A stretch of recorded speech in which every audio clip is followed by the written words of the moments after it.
somehow the Sharks' future just got better as we have a first look at what's going to happen on draft night. Plus, a Sharks prospect ends the season on a high note, finishing strong, and it's going to have major implications on the Sharks' future. And we're going to break it all down for you guys coming up on this episode of Sharks Digest. But before we get into it, we got to say we're on the road for 2,000 subscribers here before draft night. So if you're a big Sharks fan, you want to stay up with all the latest news around the team heading into a very busy offseason, make sure you go down below and hit that subscribe button. But with that said, let's jump right into the first topic of the video. Before we start talking about the draft, we got to talk about our guy Sam Dickinson, who we're very excited about. I mean, he just finished the season very strong in the OHL with the London Knights, and now he wins the Sharks Prospect of the Year award, which is a very big award because you know how many Sharks prospects there is out there. Obviously, we had Chernyshov this year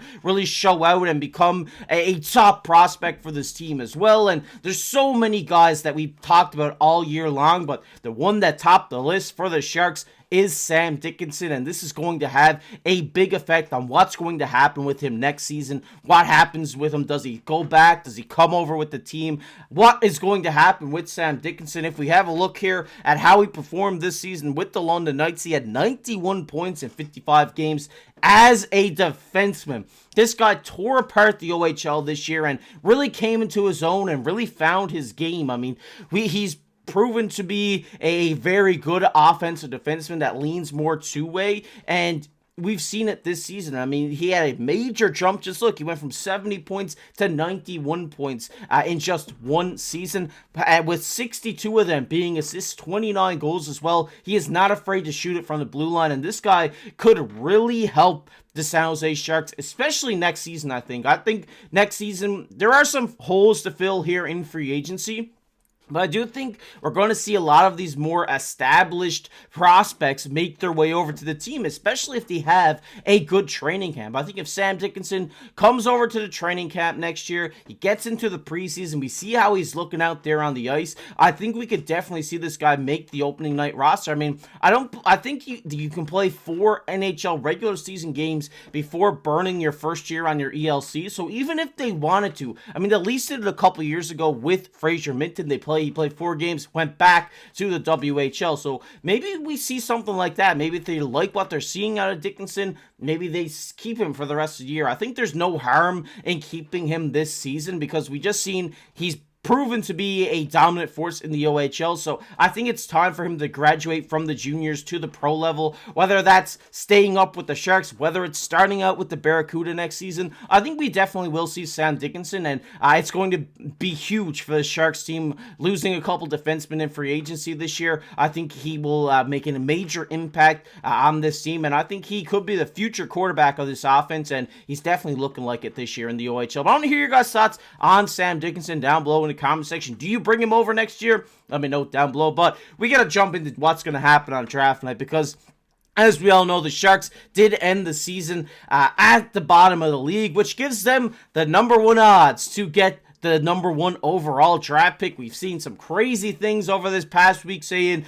Grier could potentially trade this pick away if they do get it, which would be absolutely insane. But as of now, they're got the best odds for the pick at 18.5% chance, meaning when they flip the cards up or pick the balls, whatever they decide to do this year, the Sharks are going to be in there, and it's going to be looking like they are going to get the #1 overall pick, which is huge for this Sharks team. I mean, coming off a former #1 overall pick in Macklin Celebrini just last year, now going back-to-back to get a dip into the pond and get another #1 guy here. I think this is very good for the Sharks and definitely is way better for the future. It just got way better for them because they're going to have another #1 prospect coming out of the draft, coming on your team, and it's going to make this team even better for the future. We already know how good they are, and in a couple of years' time, how dominant this team is going to be. But now adding another top tier prospect just sweetens the cake for the San Jose Sharks. But as of now, there's not very clear #1 overall selection. I know a lot of you guys in the comment section know who you would take. take. I know who I would take, and I think that it's starting to develop here into the eyes of the media who the number one clear selection should be, as Ariader's defenseman Matthew Schaefer has topped NHL Central Scouting's final North America rankings, and by looks of a lot of scouting rankings, he is on the number one list. I didn't include them all here, but he has a lot of number ones right now. And Saginaw Spirit center Michael Misa followed closely in second on the heels of a 62-goal season in the OHL. I know we talked about this probably about a month ago now. I said, I think Michael Misa could be a good option for them if they do get the number one pick. And it's definitely a good option. But as you guys let me know in the comment section, and as I've, suspected, I think the defenseman is definitely the better option here. I think Michael Misa, yes, is going to be a good player in the NHL. I think he will not be a bust at the draft, but with the situation the San Jose Sharks are in right now with Macklin Celebrini and Will Smith, yes, has played wing, but he's also a center, and we've heard that they do want to switch him back into center next season. So it doesn't make sense to go out and get another center at this point. So I think Matthew Schaefer is definitely the clear overall number one. And if we just take a look at Matthew Schaefer, he is a left shot defenseman, 6'2", and he's only 17 years old. I mean, this guy is just a kid at this point, but is playing very good with the Ariaters this season and is proven to be the number one overall pick. I know we didn't see a whole lot of them in the OHL this year, but in that small sample size, he did have 22 points in 17 games, and he had 7 goals, 15 assists, and was just proven to be a very dominant force in the OHL this season at such a young age, too. At 17 years old, as a defenseman, I mean, it is good. I mean, we see a lot of these offensive guys be a bit smaller. I mean, we see Lane Hudson doing it right now. He's small, but the thing with Matthew Schaefer is this guy's 17. He's already 6'2". He still has lots of time to grow. We could even see him get up to 6'3", which would be insane for the way this guy moves and the way this guy handles the puck and the way he's just able to shift around opposing offenses and thread those pucks through. He's just so good at that, and I think this guy is definitely declared number one selection. I know a lot of you guys are probably asking yourself, we haven't seen him, in a full season. It's only 17 games here. Are we really going to go off this sample size? And I definitely think he's proven to do it in the past. And if all the scouts are saying this guy's clear number one, he is a clear number one. I think from the stuff I've seen from this guy, he is a special talent. And I think that the Sharks and Mike Grier should draft this guy if they do get the number one overall selection, which hopefully they do. But to plead the case for Michael Misa, he is 18, center, 6'1", another kind of bigger guy for a young age at 6'1".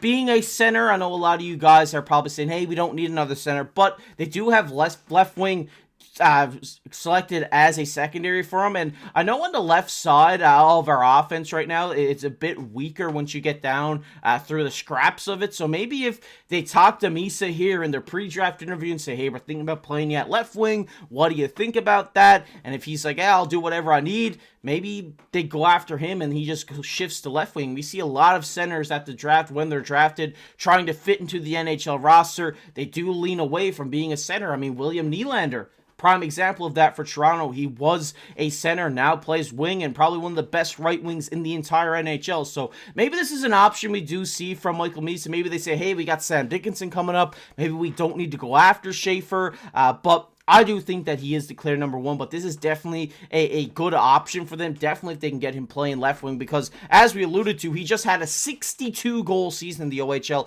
134 points. Yeah, he had 72 assists as well. This guy blown up the OHL this season and just was a very dominant force for the Saginaw Spirit, captaining this team this year. So I think he is definitely a good backup choice.